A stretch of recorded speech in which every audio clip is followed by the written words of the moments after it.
Queridos, vocês podem ir abrindo suas Bíblias no livro de Atos. Vamos dar sequência na exposição deste livro. Na semana passada nós já iniciamos aqui o capítulo 7. E hoje nós vamos trabalhar o verso a verso. Na última exposição que nós tivemos aqui em Atos, nós vimos um panorama geral deste que é o mais longo discurso registrado aqui no livro, o discurso de Estevão, diante do Sinédrio, né? Ele está sendo ali acusado, recebeu falsas acusações e está ali tendo um momento na sua defesa. E aí nós, não foi na semana passada, na anterior, nós vimos um panorama geral acerca desse discurso, que vai até o versículo 53, e hoje nós vamos começar a analisar o texto versículo a versículo. Então nós já vimos aqui, na última pregação, que Estevão, neste momento, ele já reconhece que ele pode perder neste ponto da sua caminhada, além da sua própria vida. Ele não teme aqueles homens, ele não teme o julgamento, ele sabe que a única coisa que ele pode perder ali é a vida, porque a salvação ele já adquiriu em Jesus Cristo. Então essa sua defesa aqui se torna, na verdade, uma grande acusação. É como se Estevão chegasse ali e virasse a mesa para cima daqueles homens. Ele não gasta tempo ali refutando cada uma das acusações. Na verdade, ele faz uma grande exposição do plano da redenção e ele usa a história de Israel para promover uma grande acusação àqueles líderes, mas com o objetivo também que eles pudessem crer, se arrepender. E, queridos, se nós fôssemos judeus, talvez não precisássemos nem gastar muito tempo aqui com esse capítulo 7. Porque, na verdade, não há nada de novo naquilo que Estevão vai dizer aqui. Não há praticamente nenhuma palavra original. Estevão faz, na verdade, uma recapitulação da história de Israel. Ele vai lembrar aqueles líderes de tudo aquilo que o povo já passou. Mas nós não temos tanta familiaridade assim com o Antigo Testamento. Essa que é a verdade, nós tendemos a nos dedicar muito mais no Novo.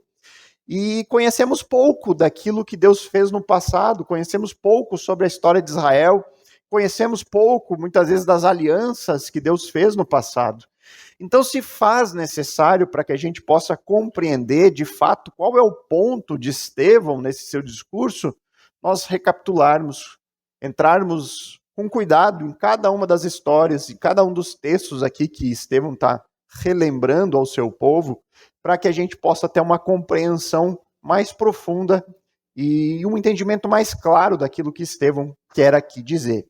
Então hoje nós vamos começar a fazer essa análise, e eu convido os irmãos aqui a abrir suas Bíblias, né, e acompanhar comigo a leitura de Atos 7, dos versos 1 a 8, que será o alvo aqui da exposição desta manhã.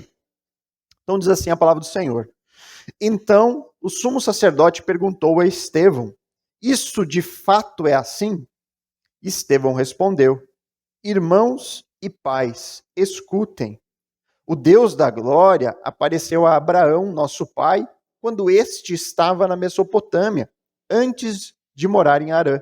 E lhe disse: saia da sua terra e do meio da sua parentela, e vá para a terra que eu lhe mostrarei. Então Abraão saiu da terra dos caldeus e foi morar em Harã.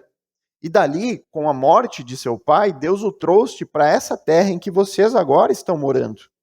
Nela não lhe deu herança, nem sequer o espaço de um pé, mas prometeu dar-lhe a posse dela, e depois dele a sua descendência, embora Abraão ainda não tivesse filhos. E Deus falou que a descendência dele seria peregrina em terra estrangeira, onde seriam escravizados e maltratados durante 400 anos. Deus disse ainda: castigarei a nação da qual forem escravos, e depois disso sairão daí e me servirão neste lugar. Então lhe deu a aliança da circuncisão. Assim, Abraão gerou Isaque, e o circuncidou no 8º dia. E Isaque gerou Jacó, e Jacó gerou os 12 patriarcas. Irmãos, lembram que na última pregação eu falei que todo o discurso aqui de Estevão é um grande convite. É um convite aos seus ouvintes a olhar para o passado, a revisitar a história do seu povo e ver o que Deus fez por meio do seu próprio povo. É um convite a esse povo olhar com os olhos da fé, né? Não olhar para aquilo que Deus promete e ter esperança e a certeza de que Deus cumprirá com as suas promessas. E é também um chamado a olhar para Cristo, porque toda essa história aqui vai apontar para Cristo, vai apontar ao Messias prometido. Isso vai ficando cada vez mais claro a partir do momento que nós formos analisando aqui o texto. No primeiro versículo, nós encontramos ali o sumo sacerdote fazendo a pergunta para Estevão se aquelas acusações que foram ditas contra ele eram de fato verdadeiras. E aí a gente tem que lembrar quais acusações eram essas. Eram acusações mentirosas. Eram falsos testemunhos de que Estevão estava, na verdade, blasfemando contra Moisés e contra Deus. Nós vimos isso no capítulo 6. Falavam que o ensino cristão defendido por Estevão, o ensino de Jesus e dos seus seguidores, era um discurso que pregava a destruição do templo e da lei. Tudo aquilo que o judeu tinha de mais querido. O local do culto deles, o local onde os sacerdotes trabalhavam, o local onde eles sacrificavam para Deus, e também toda a lei mosaica, que esse povo tinha um apreço muito grande. E aí então, nessa sua primeira parte de defesa, Estevão, ele não vai simplesmente refutar as acusações, ele não se preocupa em lá, olha, eu não sou um blasfemador, olha, eu nunca preguei sobre isso, Jesus não prega sobre isso, não. Ele começa lá do início da história do povo, para chegar no ponto final. Então ele vai começar agora a usar a história do primeiro patriarca da nação de Israel, Abraão.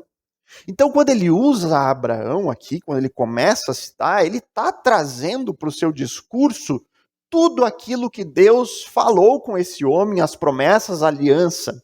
Então, por isso que para nós, talvez seja difícil ter a compreensão exata do discurso de Estevão se nós não tivermos conhecimento do que Deus disse para Abraão. Quais são as promessas que foram dadas a ele? O que Deus, de que forma Deus se revelou a este homem?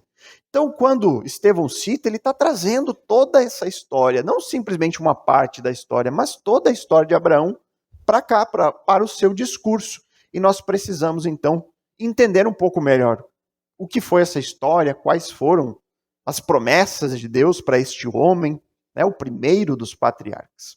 Então, aqui ele vai utilizar a história de Abraão para lembrar o seu próprio povo de que o Deus de Abraão, o Deus que um dia foi lá e se revelou a Abraão, é justamente um Deus que se revela. É também um Deus que realiza promessas, que entrega promessas a Abraão. E é também um Deus que nunca falha.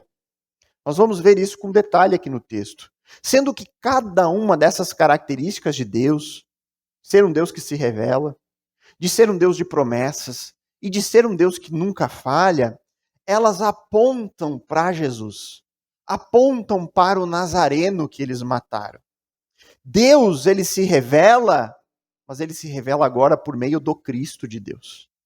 Deus é um Deus de promessas e as suas promessas apontam para o Cristo de Deus. E Deus é um Deus que nunca falha, sendo que a maior prova disso é a vinda do Cristo prometido. Então tudo isso está aqui, contido aqui no discurso de Estevão. Então nós vamos ver agora, em primeiro lugar, que Estevão demonstra aos seus ouvintes que o Deus de Abraão é um Deus que se revela. Então acompanhem comigo os versos 2 a 4 do texto. Ele diz ali: Estevão respondeu: irmãos e pais, escutem. O Deus da glória apareceu a Abraão, nosso pai, quando este estava na Mesopotâmia, antes de morar em Harã. E disse: saia da sua terra e do meio da sua parentela e vá para a terra que eu lhe mostrarei. Então Abraão saiu da terra dos caldeus e foi morar em Harã. E dali, com a morte de seu pai, Deus o trouxe para esta terra em que vocês agora estão morando. E a primeira coisa que eu gostaria de destacar aqui é a postura de Estevão agora. Olha a maneira como Estevão ele começa esse seu discurso. Ele apresenta essa sua defesa, que vai se transformar numa grande acusação, com as palavras irmãos e pais. Escutem. Estevão ele está se colocando do lado daqueles homens. Por quê? Porque são descendentes das mesmas pessoas, eles fazem parte do mesmo povo. Eles são todos judeus, eles são irmãos, eles são descendentes de Abraão, descendentes de Isaac, descendentes de Jacó. Mas além disso, Estevão trata agora os membros do Sinédrio com muito respeito, com dignidade, ele chama eles de pais. E aqui, irmãos, esse termo pais é uma amostra, uma demonstração de que Estevão ele respeita a autoridade daqueles líderes. Ele está ali de uma forma respeitosa. Estevão demonstra aqui que realmente ele é um homem cheio do Espírito, cheio de graça, cheio de poder, porque em momento algum ele tenta revidar a ofensa. Em momento algum ele tenta retribuir as mentiras ou as agressões. Ele não tenta retribuir na mesma moeda, pelo contrário, ele está ali retribuindo todo o mal com o bem. E isso desarma os seus opositores.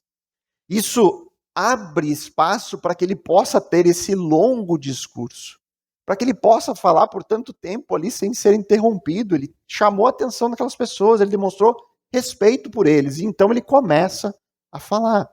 E aí Estevão, ele inicia dizendo: Deus da glória apareceu a Abraão, nosso pai. E aqui é a primeira parte importante desta longa história de um povo que foi escolhido. Deus apareceu a Abraão. Deus, ele inicia uma longa história de redenção, se revelando àquele que será o primeiro dos patriarcas. O Deus da Bíblia é um Deus que se revela. Deus veio até Abraão. E ali Deus disse algo para ele. O que foi que Deus disse a Abraão? O texto vai falar. Saia da sua terra e do meio da sua parentela e vá para a terra que eu lhe mostrarei. Deus ali entrega a Abraão uma palavra em forma de mandamento. Ele diz: saia de onde você está. Saia do meio dos seus parentes e vá para um lugar que eu ainda vou te mostrar. E aqui existe algo bem sutil no texto. Algo bem sutil presente nas palavras de Estevão, que talvez numa leitura despercebida, uma leitura corriqueira, isso vai passar de forma despercebida. Lembram que uma das falsas acusações contra Estevão é que ele blasfemava contra Deus. E ele blasfemava e pregava sobre a destruição do templo. Lembram disso? Lá no capítulo 6, né? E aí, Estevão ele começa com uma expressão para falar de Deus, o Deus da glória. Isso demonstra uma profunda reverência de Estevão contra Deus. Isso não é coisa de um blasfemador. Então ele, mesmo sem refutar diretamente, ele já dá os indícios de que ele não é aquilo que diziam. Olha, alguém que blasfema contra Deus não trata Deus dessa forma. Mas o ponto mais sutil é encontrado na declaração que ele dá de que Deus apareceu a Abraão enquanto este estava onde? Na Mesopotâmia. Ele diz, olha, Deus ele se revelou ao nosso pai quando este não estava aqui em Israel. Quando este não estava aqui no templo. Quando este estava na Mesopotâmia. Estevão quer lembrar ao seu povo de que Deus não se limita a um local construído. De que a revelação de Deus não está lá presa somente naquele espaço que eles achavam ser. Deus, ele se revelou a um homem enquanto este andava em uma terra pagã. Em uma terra que não é a terra de Israel, que não é a terra prometida. Num lugar onde não havia templo. Estevão quer com isso quebrar do orgulho nacional daquele povo. quebrar com aquela confiança que eles tinham no local, no templo. Isso já foi visto no passado. Se você conhece um pouco da história de Israel, você deve lembrar que quando os profetas que falavam do exílio, especialmente o profeta Isaías, quando ele alertava o povo sobre a disciplina que viria por base de outra nação que viria e conquistaria Israel, a maioria do povo estava lá. Não, isso não vai acontecer porque o templo está aqui. Ninguém vai nos derrotar porque Deus mora aqui conosco. Então Estevão quer quebrar esse orgulho deles. E aí reparem com cuidado em tudo aquilo que Estevão deseja deixar claro até aqui. Deus ele não se limita a nada nem a ninguém. O Deus da Bíblia, o Deus dos patriarcas, Ele se revela. Ele toma a iniciativa. Ele vem a nós. E não o contrário. O Senhor, Deus, Criador de tudo e todos, Ele age de uma forma livre e soberana. E aqui talvez alguns ainda vão argumentar, tá, mas Ele não se revelou para qualquer um. Deus, Ele se revelou para Abraão, o grande herói da fé. Está lá. Hebreus 11, a galeria dos heróis. Ele é o primeiro de todos, um homem com uma fé inigualável. Já vem a lembrança, o fato de que Abraão foi lá e ia sacrificar o seu filho para Deus, tamanha fé que ele tinha. Não era um homem qualquer. Mas vamos lembrar o que é fé, segundo mesmo o capítulo 11 de Hebreus. Lá em Hebreus 11, 1, o texto é bem claro. A fé é a certeza de coisas que se esperam, convicção de fatos que não se veem. Fé envolve confiar, ter a certeza em algo. Só que para ter fé, é preciso conhecer a Deus. É preciso crer naquilo que Ele promete. Quando nós temos fé em Jesus, significa que nós confiamos em Jesus, na sua obra. Nós temos certeza de que aquilo que Ele prometeu um dia se cumprirá. Mas aí eu pergunto, é possível ter fé em Jesus sem ouvir o Evangelho? É possível alguém ter fé em Jesus sem conhecer a história de Jesus? Sem ouvir falar de Jesus? Da mesma forma com Abraão. O patriarca desta nação só pôde ter fé a partir do momento em que Deus se revelou a ele. Abraão só teve fé a partir do momento que Deus veio e deu a ele uma palavra: saia da sua terra. Saia do meio dos seus parentes, vá para um lugar que eu vou te mostrar. A partir daquele momento, Abraão poderia confiar e ir, ou não confiar e ficar. Ter fé e ir para um lugar onde ele não sabia qual era, ou dizer, não, eu não creio que isso vai acontecer e permanecer ali. Mas qual foi a decisão dele? Abraão teve fé. Abraão confiou em Deus. Ele confiou na revelação que recebeu e saiu de onde estava. A questão principal, irmãos, é que não haviam méritos na pessoa de Abraão. E aí essa é a grande confusão que muitos fazem. Abraão não era um homem de fé até Deus se revelar a ele.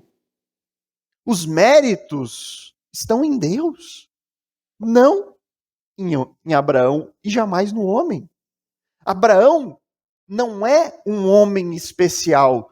Deus fez de Abraão um homem especial.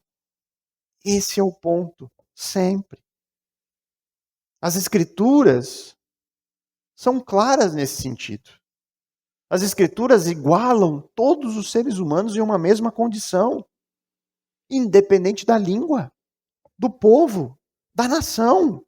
Todos, a Bíblia diz, estão debaixo da maldição do pecado. Todos são incapazes. Ninguém tem alguma coisa de boa a oferecer a Deus. E Estevão quer mostrar isso àquele povo que era orgulhoso da sua situação. Lembram como é que os israelitas chamavam os gentios? Cães, imundos. Por quê? Porque eles se consideravam bons, merecedores do favor divino. Os outros não. Nós aprendemos isso na semana passada claramente na exposição de Romanos 7. Todos nós somos iguais no sentido do pecado que nos condena. Todos. Não importa se é judeu ou gentil. Todos estão debaixo da condenação e precisam da graça do Senhor. E disso aqui, eu creio que nós já podemos tirar 2 lições práticas dessa parte. Algo relacionado diretamente a essa questão, porque nós todos, irmãos, temos uma tendência a nos exaltar. Todos nós temos. Já falei várias vezes aqui. Nós nos achamos melhores do que nós somos de fato. Nós nos achamos mais bonitos do que somos de fato. Nós nos achamos mais inteligentes do que somos de fato. Nós nos amamos em uma medida muito desproporcional da realidade. Nós amamos a nós mesmos. E nós temos a tendência a achar que somos merecedores do favor de Deus. Se nós somos abençoados de alguma maneira na nossa vida, nós vamos pensar imediatamente: Deus está retribuindo a minha bondade. E o contrário também é verdadeiro. Muitas vezes, coisas ruins acontecem. E aí nós somos tentados a pensar: é a maldição de Deus contra mim. Eu fiz algo errado. Realmente eu estou indo muito pouco à igreja. Por isso essas coisas estão acontecendo. Algum pecado está acontecendo na vida do irmão, por isso que ele está passando por isso. É mais fácil reconhecer dos outros do que a nós, né? A gente já vai dizer: não, o irmão deve estar pecando. Essa tribulação na vida dele é fruto de pecado. Irmãos, isso é um claro entendimento de que Deus nos trata por merecimento. Se coisas boas ocorrem, é porque eu sou merecedor das coisas boas. Se coisas ruins ocorrem, não, é porque alguma coisa de errado eu fiz. E é claro que há, no âmbito humano, uma lei da semeadura. Isso, não estou dizendo que isso é irreal. Porque se nós plantamos corrupção, vamos colher isso. Se nós, aquele ditado, planta-se gentileza, colhe-se gentileza. Se é alguém educado, você vai colher educação. Mas se nós fizermos coisa errada, se tivermos vícios em nossa vida, nós vamos colher as consequências disso. A pessoa que é alcoólatra, ela vai colher uma cirrose, alguma coisa do tipo. Isso faz parte. Mas aqui, irmãos, nós estamos falando de algo mais elevado. Nós estamos falando de redenção. É o plano de Deus ao seu povo. Se Deus nos tratasse somente com base na retribuição, se Deus nos retribuísse apenas por mérito ou demérito, sabe a única coisa que nós merecemos no final das contas? É a condenação. É o inferno. É por isso que me causa arrepios quando vejo crentes cantando aquela música: Senhor, retribui, me traz de volta o que é meu. Cara, você está pedindo inferno. Porque é a única coisa que de fato é nosso, que nós merecemos. Porque nós somos pecadores. A Bíblia é clara nesse sentido, irmãos. Claríssimo. Não há diferença entre nós nesse sentido. Todos nós somos iguais. Todos nós carecemos da graça de Deus. E é por isso que jamais pense de si mesmo acima do que convém. Jamais pense da sua família acima do que convém. Dos seus filhos: o meu filho é um santinho. Quando dá briga na escola, a culpa é dos outros, porque os meus filhos não fariam isso. Sim, são pecadores. Também precisam de correção e disciplina, como qualquer um. Não pense jamais da sua própria igreja acima do que convém. Nossa igreja é perfeita, maravilhosa. Não, querido, se algo de bom está entre nós, é graça. É graça de Deus. Simplesmente graça. Porque se Deus tratasse a nós somente na base da retribuição, o que mereceríamos é condenação. Os méritos estão sempre naquele que é perfeito.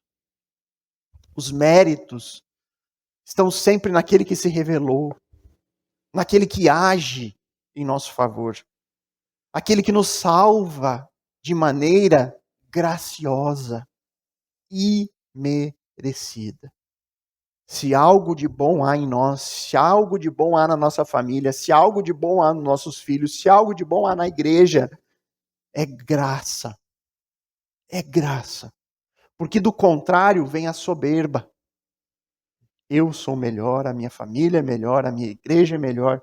Não, o nosso Deus é melhor. O Senhor que se revelou a nós é melhor, a sua palavra é melhor. Graça, graça e graça.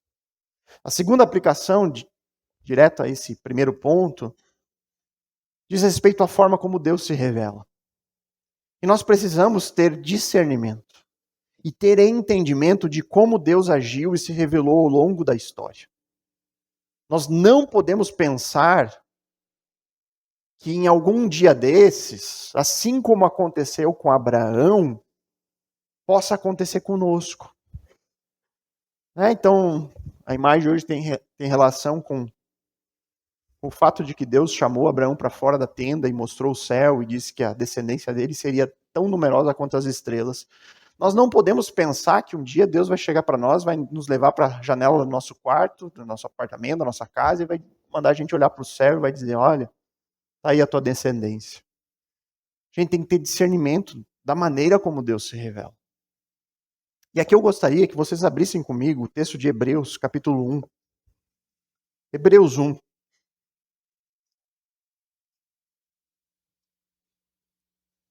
Hebreus 1, verso 1 e 2. Para que você veja junto aqui com o texto.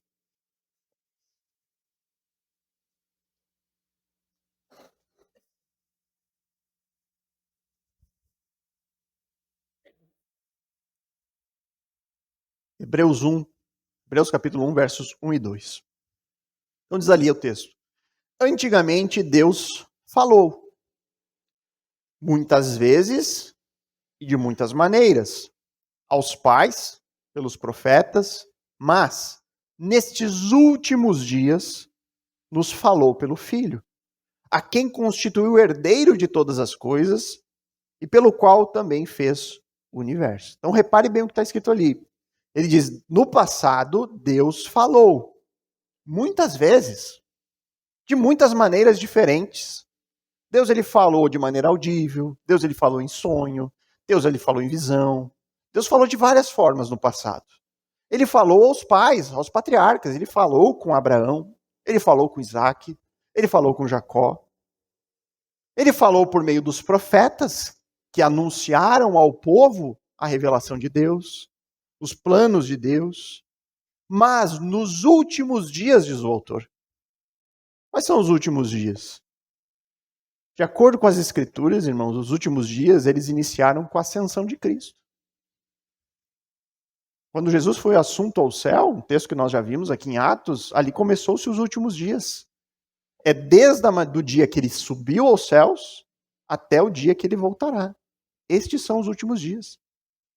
Então o autor está dizendo, nestes últimos dias, nesse período que nós estamos vivendo, o autor de Hebreus está escrevendo, dizendo, olha, nesse momento atual da história da humanidade, Deus nos fala por meio do Filho. Deus nos fala por meio de Jesus Cristo, a quem ele constitui herdeiro de todas as coisas. O Sinédrio, assim como nós, eles precisavam entender que a revelação de Deus estava agora no Filho. Revelação que estava sendo pregada por meio dos apóstolos, por meio de Estevão. E que hoje, irmãos, nós temos acesso aqui, neste livro. Aqui nós temos a revelação do Filho. A palavra de Deus, a Bíblia, irmãos, é o único meio de nós termos revelação de Deus. Hoje.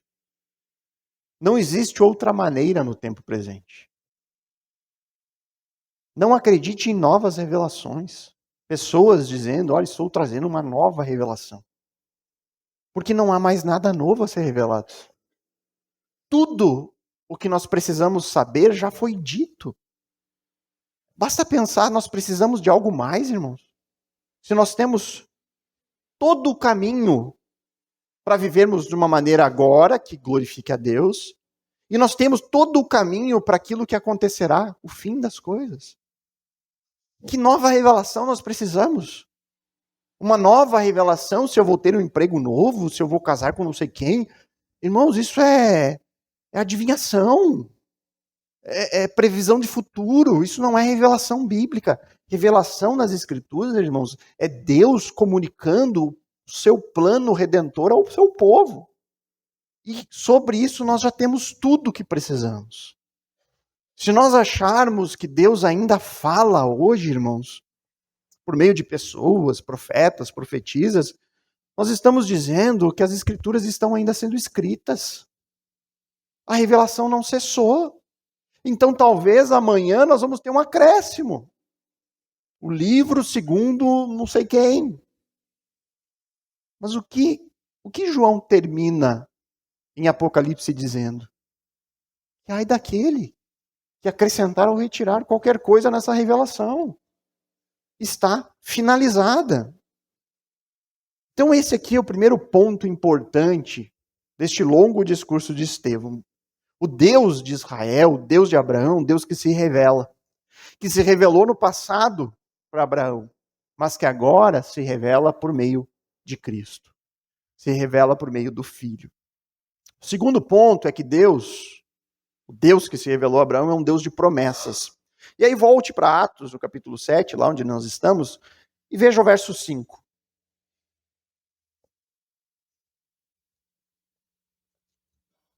O pastor Adriano deu a dica que era para começar a colocar os textos nas televisões, né? Texto, botar o texto que nós vamos ler e está ali. Mas eu prefiro que vocês abram a Bíblia. Eu acho que vão ficar muito preguiçosos daí, né? Hoje já tem a facilidade do celular, né? Não precisa nem folhear. Aí é mastigado demais, né? Voltem lá para Atos 7, verso 5. E preste atenção em algumas palavrinhas-chave aqui nesse versículo. Olha só. Ele diz, nela não lhe deu herança. Primeira coisa que tem que reparar aqui, não lhe deu herança. Nem sequer o espaço de um pé. Ele está falando da terra, nela a terra que ele prometeu, a terra que ele mandou Abraão ir. Ele diz, olha, nessa ele não lhe deu herança, nem sequer o espaço de um pé, mas prometeu. Prometeu dar-lhe a posse dela. E depois dele, a sua descendência. Embora Abraão não tivesse filhos.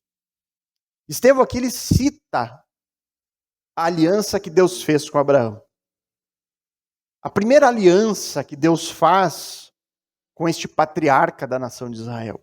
É uma aliança, irmãos, a aliança abraâmica é uma aliança que serve de base para todo o plano da redenção. É a base do plano do Senhor em redimir um povo. E como eu já disse antes, se nós fôssemos judeus, nós nem precisaríamos ver isso aqui. Não precisaríamos nem lembrar, porque nós saberíamos muito bem do que se trata. O povo judeu conhece as alianças, ele conhece as promessas. Mas nós temos pouca familiaridade. Então nós temos que ir lá. Então nós vamos para o Antigo Testamento agora. E eu quero que vocês abram suas Bíblias em Gênesis 12. Aí vai ficar fácil, né? O primeiro livro lá, Gênesis 12. Eu quero destacar alguns textos onde o Senhor entrega promessas. Depois nós veremos textos onde esta promessa é ampliada e confirmada. Tá? Então, primeiramente, Gênesis 12, nos versos 1 a 3 e depois o verso 7. E aí preste atenção em cada coisa que Deus promete aqui para Abraão. Tá? Preste atenção.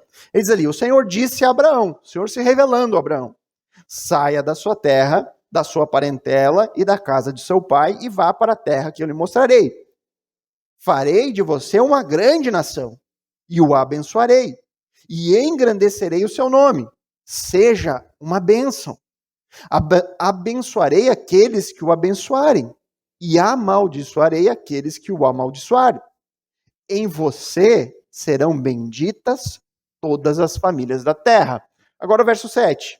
O Senhor apareceu a Abraão e disse: darei essa terra à sua descendência. E ali Abraão edificou um altar ao Senhor que lhe tinha aparecido. Agora, essa aliança ela vai ser ampliada e confirmada e ratificada em outros textos. Pule para o próximo capítulo, capítulo 13, os versos 14 a 17. O Senhor disse a Abraão, depois que Ló se separou dele: erga os olhos e olhe de onde você está para o norte, para o sul, para o leste e para o oeste. Porque toda essa terra que você está vendo, eu a darei a você e a sua descendência para sempre. Farei a sua descendência como o pó da terra, de maneira que se alguém puder contar o pó da terra, então será possível também contar os seus descendentes. Levante-se e percorra essa terra no seu comprimento e na sua largura, porque eu a darei a você. Agora capítulo 15, versos 1 a 6. Depois desses acontecimentos, a palavra do Senhor veio a Abraão numa visão, dizendo: não tenha medo, Abraão, eu sou o seu escudo, e lhe darei uma grande recompensa. Abraão respondeu: Senhor Deus, que me darás se continuo sem filho, e o herdeiro da minha casa é o Damasceno Eliezer? Abraão continuou: Tu não me deste descendência, e um servo nascido na minha casa será o meu herdeiro. E eis que a palavra do Senhor veio a ele dizendo: este não será o seu herdeiro. Pelo contrário, aquele que será gerado por você, esse será o seu herdeiro. Então o Senhor o levou para fora e disse: olhe para o céu e conte as estrelas, se puder contá-las. Ele disse: assim será a sua posteridade. Abraão creu no Senhor, e isso lhe foi atribuído para a justiça. Agora no capítulo 17, versos 1 a 8. Quando Abraão atingiu a idade de 99 anos, o Senhor lhe apareceu e disse: eu sou o Deus Todo-Poderoso. Ande na minha presença e seja perfeito. Farei uma aliança entre mim e você, e darei a você uma descendência muito numerosa. Abraão se prostrou com o rosto em terra, e Deus lhe falou. Se prostrou com o rosto em terra, e Deus lhe falou: quanto a mim, esta é a minha aliança com você. Você será pai de muitas nações. O seu nome não será mais Abrão, e sim Abraão, porque eu o constituí pai de muitas nações. Farei com que você seja extraordinariamente fecundo. De você farei surgir nações, e reis procederão de você. Estabelecerei uma aliança entre mim e você e a sua descendência no decurso de suas gerações. Aliança perpétua, para ser o seu Deus e o Deus da sua descendência. Darei a você e a sua descendência a terra onde agora você é estrangeiro, toda a terra de Canaã como propriedade perpétua, e serei o Deus deles. E por fim, irmãos, pule lá para o 22. Aquele texto que Deus põe à prova a Abraão e pede que ele sacrifique seu filho Isaque. Olha o que diz os versos 15 a 18. 22, 15 a 18. Então do céu, pela segunda vez, o anjo do Senhor chamou Abraão e disse: por que você fez isso? E não me negou o seu filho, o seu único filho? Juro por mim mesmo, diz o Senhor, que certamente o abençoarei e multiplicarei a sua descendência como as estrelas do céu e como a areia que está na praia do mar. Sua descendência tomará posse das cidades dos seus inimigos. Na sua descendência serão benditas todas as nações da terra, porque você obedeceu a minha voz. Irmãos, ao ler todos esses textos,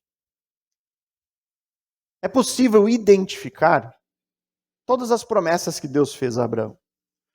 Promessas que são individuais, que foram dadas a Abraão especificamente. Promessas que diz respeito à sua descendência, à nação de Israel, à descendência física dele. E existem aqui também certas promessas universais. Existe aqui uma bênção que inclui todas as nações. Isso fica muito claro no texto. E aqui eu quero organizar com vocês cada uma dessas promessas para que você possa entender melhor. Quais foram as promessas individuais que Deus fez a Abraão? Abraão como pessoa. Essas promessas, elas não são transferíveis. Eu não posso pegar uma promessa que Deus deu a Abraão e aplicar para mim hoje. Eu não posso me apropriar de algo que Deus falou para Abraão e disse que faria com ele. O que Deus prometeu para Abraão, pessoa? Ele disse que ele seria pai de uma grande nação. Ele disse, olha, você vai ter uma descendência numerosa. Ele diz ainda que reis e governantes e nações procederiam da semente dele, dos seus filhos.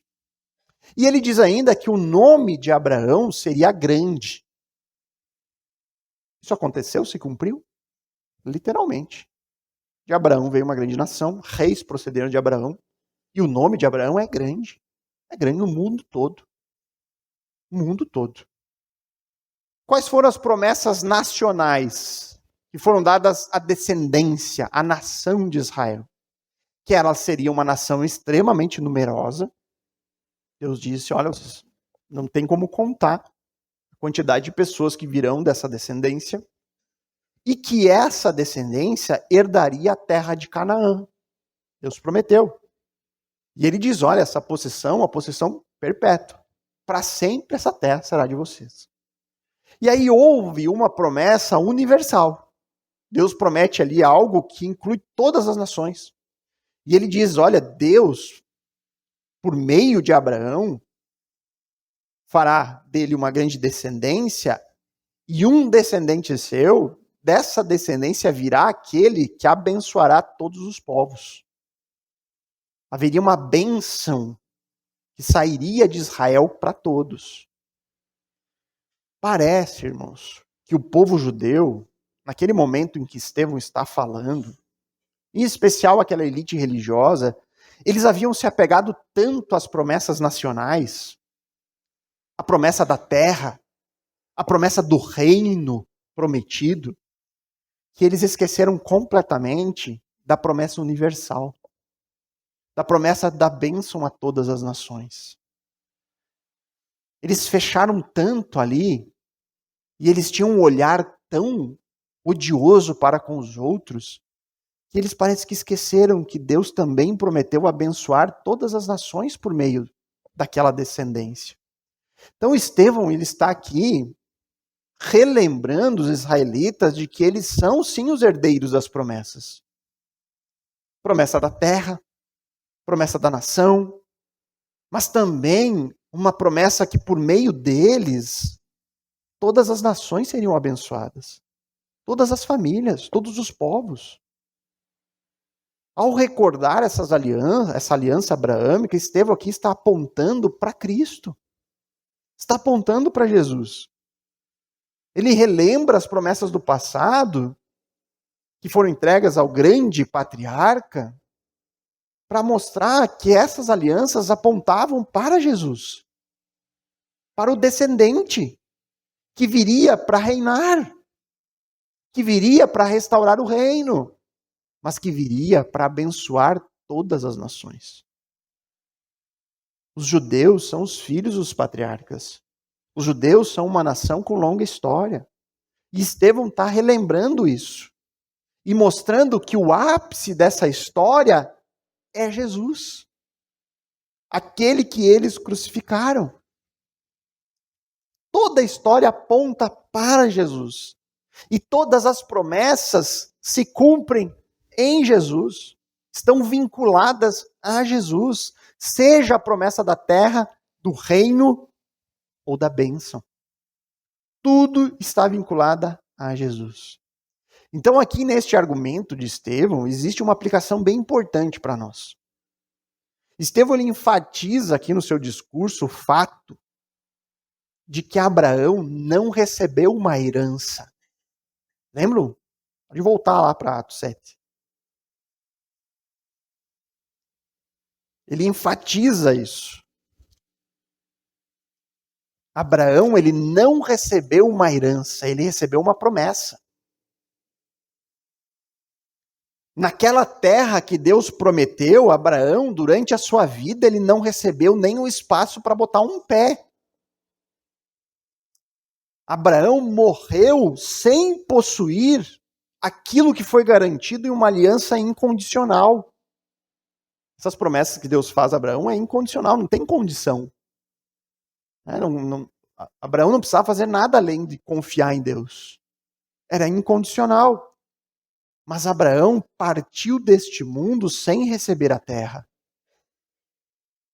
Bem claro o texto, ele não recebeu nem um pedacinho de um pé. Mas ele nunca duvidou de Deus e da sua aliança. E aqui, irmãos, talvez seja uma das principais aplicações do texto para nós.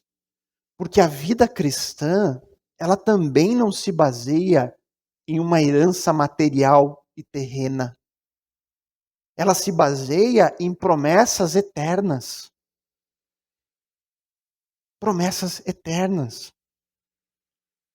No Evangelho de João, lá no capítulo 16, verso 33, Jesus ele fala como que seria a vida do discípulo dele aqui neste mundo. Ele diz, no mundo, vocês passam por aflições, mas tenham coragem, eu venci o mundo. Ou seja, Jesus nos chama a vencer o mundo e não a amar o mundo. Jesus nos chama a perceber que essa realidade aqui não é tudo que existe. Eu não posso e não devo colocar todas as minhas emoções, as minhas esperanças, os meus desejos, os meus sonhos, achando que eles precisam ser concretizados e satisfeitos agora, neste tempo. O próprio Estevão é a prova disso. Estevão, se ele fosse apegado a essa própria vida do tempo presente, irmãos, ele jamais teria feito esse discurso. Estevão teria se defendido, teria gastado todo o tempo que tinha para desfazer as mentiras que foram feitas contra ele, para livrar a sua vida, para não ser apedrejado.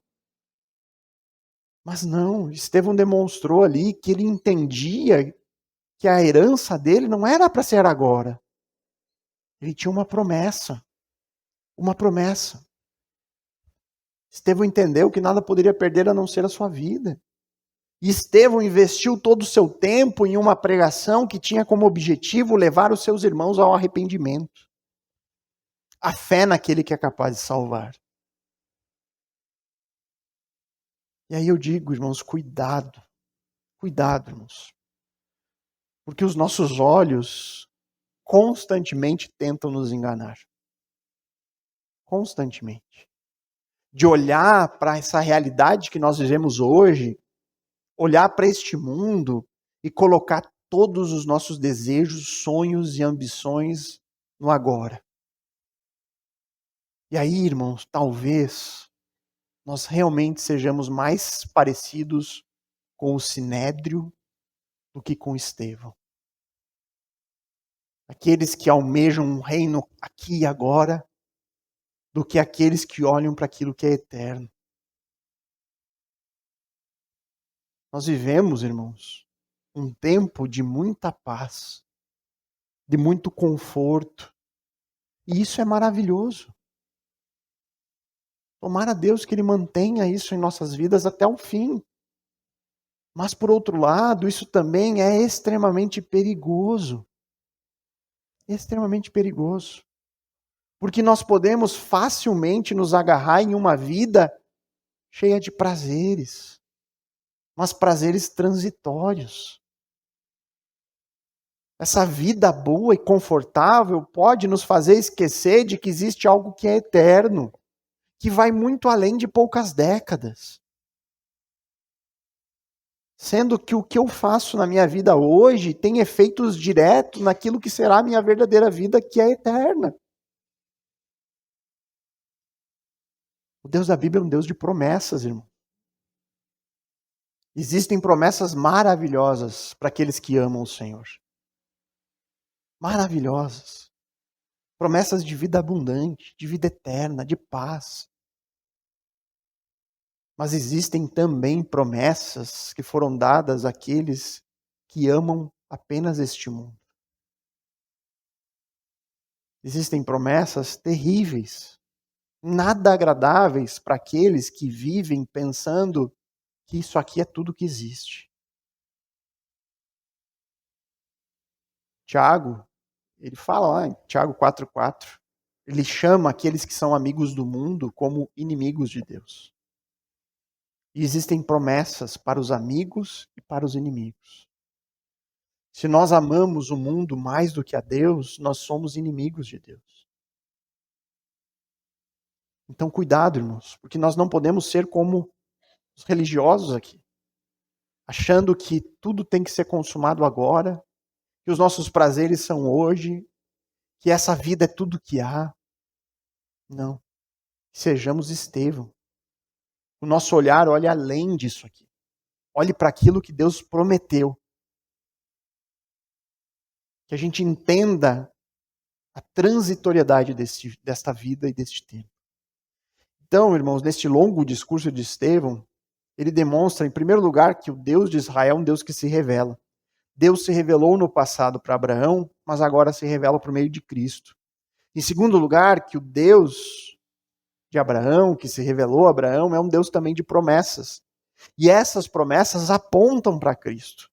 Sejam no cumprimento daquelas promessas que envolvem o reino do Messias, seja a promessa universal, a bênção que atinge a todos, porque essa bênção é a salvação que qualquer um pode ter.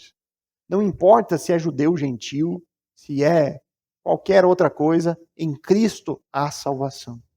E por fim, Estevão demonstra que o Deus de Abraão é um Deus que não falha. Acompanhe comigo os versos 6 a 8 agora, de Atos 7.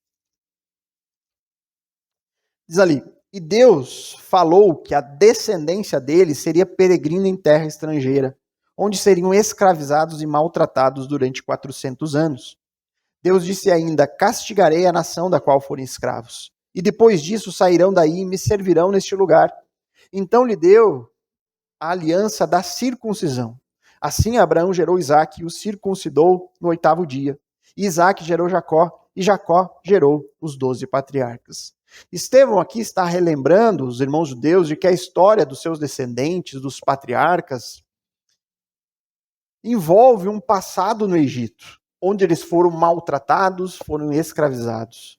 E isso, aquilo que aconteceu com eles, não foi fruto de má sorte, não foi fruto de circunstâncias ruins, não foi a ação do inimigo, nada disso. Tudo fez parte do plano de Deus para eles. Repare, irmão, com cuidado, nos aspectos centrais aqui da profecia que Deus entrega a Abraão. O povo que Deus havia escolhido, a descendência de Abraão, estava destinada a sofrer por um tempo. Deus destinou aquele povo para serem escravos durante um período. Deus quis assim. Entretanto, Deus agiria e libertaria este povo para que eles pudessem servir e adorar a Deus em um lugar prometido. Essa é a promessa. E aí então, a primeira parte aqui do discurso encerra no verso 8. E o versículo coloca o foco na descendência, ele cita o nome dos patriarcas, e ele fala do selo dessa aliança, a circuncisão. A circuncisão, irmãos, era um sinal externo que deveria ser observado pelos descendentes de Abraão. Era uma forma de demonstrar que eles confiavam nas palavras, que eles confiavam nas promessas que Deus havia entregue àquele povo. Deus escolhe essa nação para ser o seu povo, objeto do seu amor e cuidado, e ele coloca um sinal para que o ser humano, os homens pudessem se submeter e demonstrar com isso que confiavam no Senhor. E eu creio que aqui, nessa parte final do texto, as aplicações são bem óbvias. Mais uma vez, nós temos escancarado no texto o controle soberano de Deus sobre toda a história. Até mesmo a parte triste da história. Nós temos ali a parte do sofrimento, de um povo escravizado.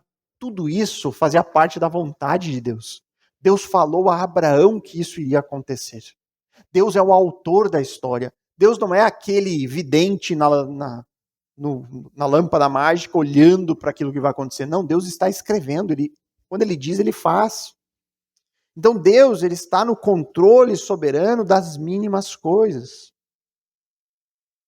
Irmãos, quantas aplicações disso já tem? Inúmeras. Mas eu creio que nós já falamos bastante aqui sobre a soberania de Deus. Eu creio que a igreja aqui cansa falar da soberania de Deus. Tem demonstrado constantemente isso. Então eu quero focar no ponto principal do texto. Qual que é o ponto principal dessa parte final?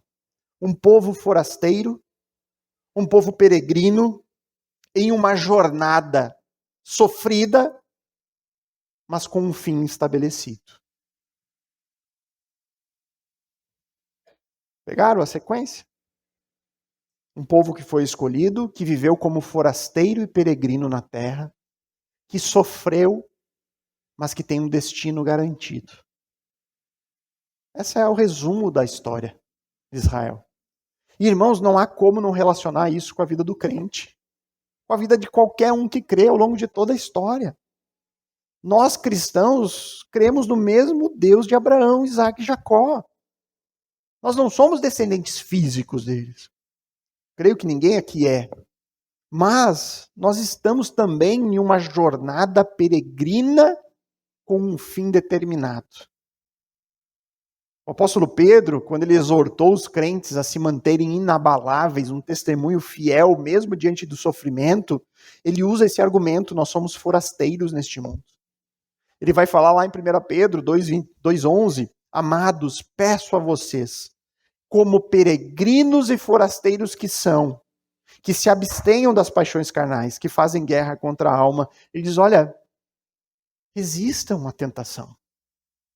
Resistam ao sofrimento, porque vocês estão aqui em uma jornada peregrina.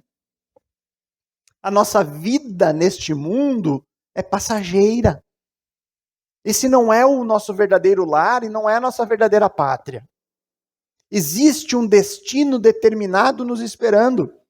Existe um fim estabelecido por Deus em um novo céu e uma nova terra.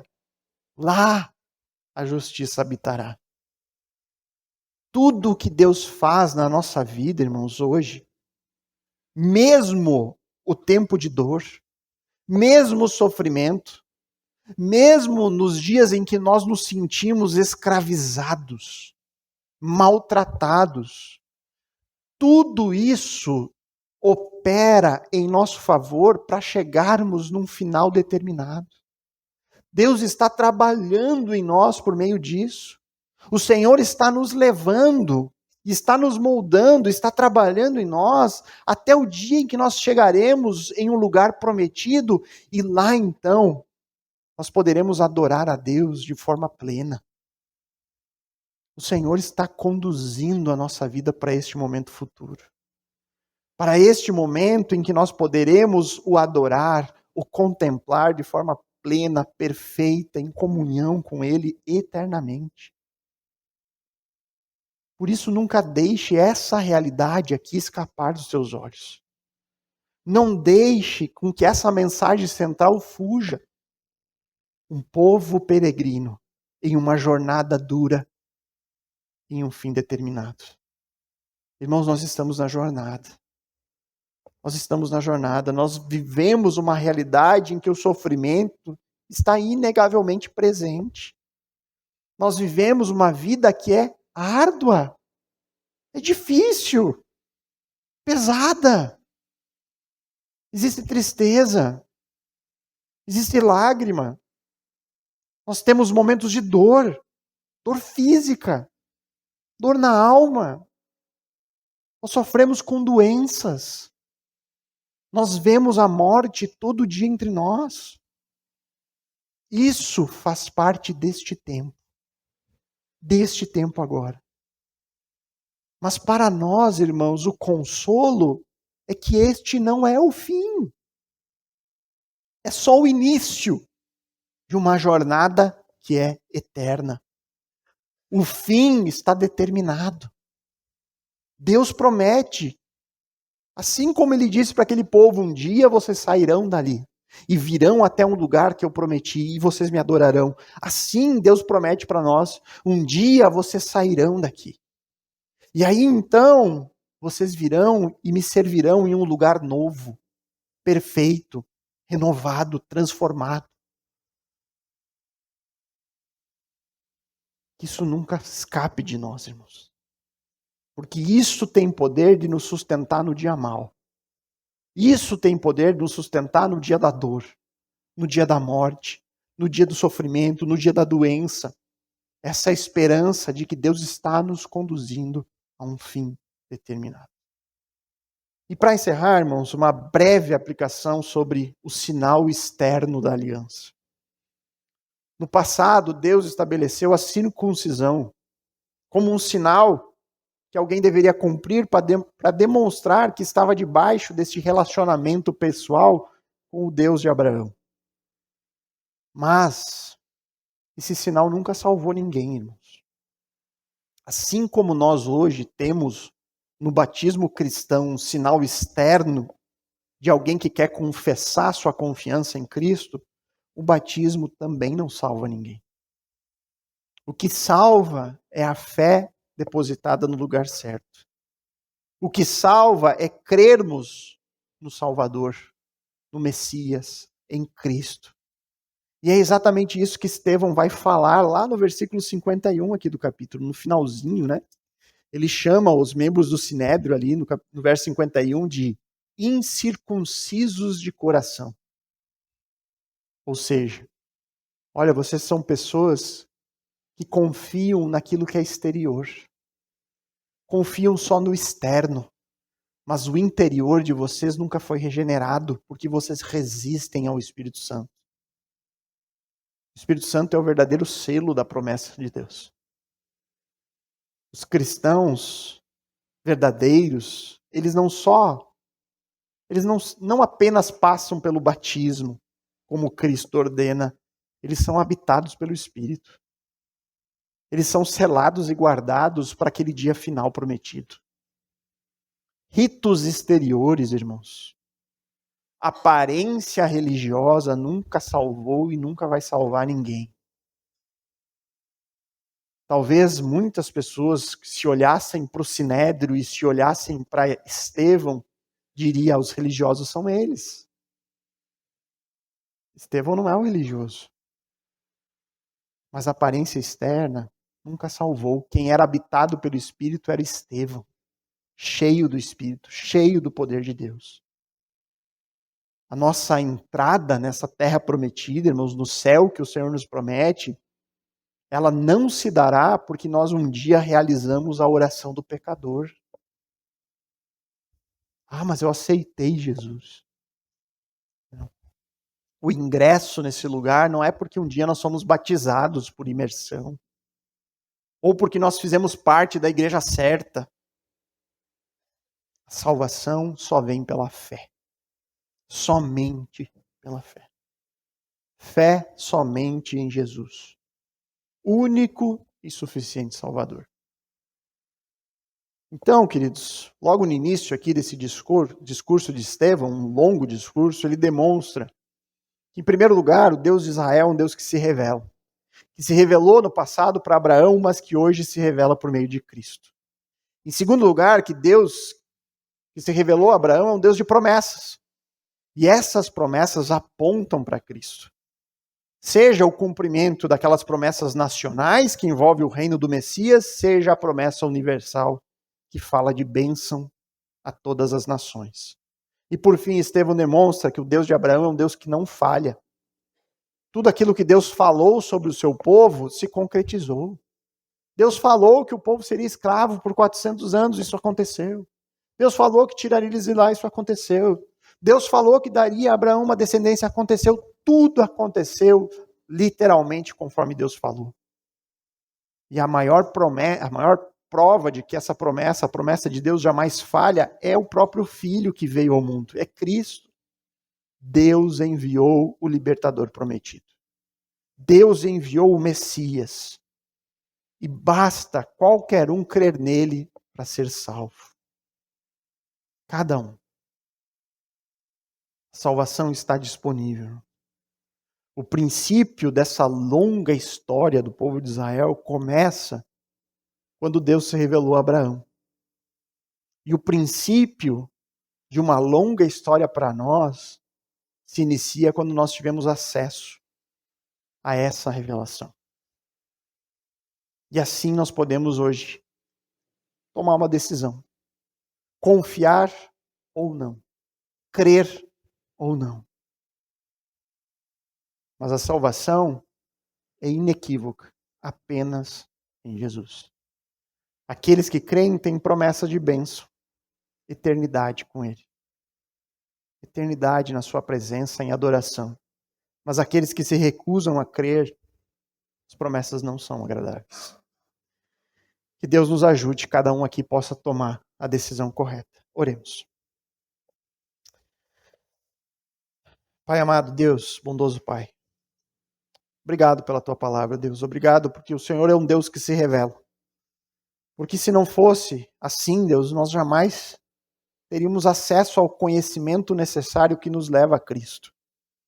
Seja, prove ao Senhor vir a nós, a vir a Abraão, a trazer o seu plano da redenção à história. E nós te agradecemos porque reconhecemos que seríamos completamente incapazes de encontrar o caminho, de encontrar uma forma de solucionar o grande problema da humanidade, que é o pecado. Louvado ao Senhor que se revelou. Louvado ao Senhor que entrega promessas ao seu povo, promessas de salvação, de vida eterna, de vida abundante. Pai, que cada um de nós aqui possa crer nisso. Crer nessas promessas que estão vinculadas ao Filho, vinculadas a Cristo, vinculadas ao Deus que se fez carne, habitou entre nós e morreu no nosso lugar. Nos ajuda, Pai, porque sabemos que mesmo o ato de crer, de ter fé, depende da tua ação em nós. Então nos ajuda, Pai, que nenhum de nós aqui permaneça com o coração endurecido a essa verdade, mas que cada vez mais possamos crer. E cada vez mais possamos diminuir diante dessa realidade do teu cuidado soberano, Senhor, sobre tudo e todos. Mostrar que a tua vontade jamais falha. E mesmo nisso nós podemos ter segurança, Senhor. E nós podemos nos alegrar porque sabemos que os teus planos jamais serão frustrados. E o Senhor já revelou que o seu plano para nós é a eternidade contigo, Deus. Em um lugar sem morte, sem dor, sem sofrimento. Vida plena e eterna é o que nos espera se estamos em Cristo. Louvado seja o Senhor. Nós oramos em nome de Jesus. Amém.